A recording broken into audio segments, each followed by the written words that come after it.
Nalito ka rin ba? Ako rin eh. Sharish. 22th or 22nd birthday? Ano nga ba ang tama?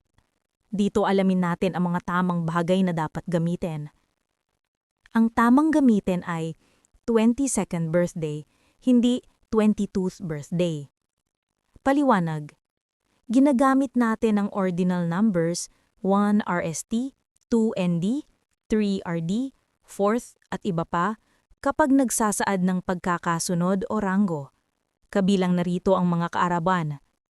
Ang tamang ordinal form ng 22 ay 22nd, hindi 22th. Halimbawa, tama, I celebrated my 22nd birthday yesterday. Ipinagdiwang ko ang aking ika-22 kaarawan kahapon.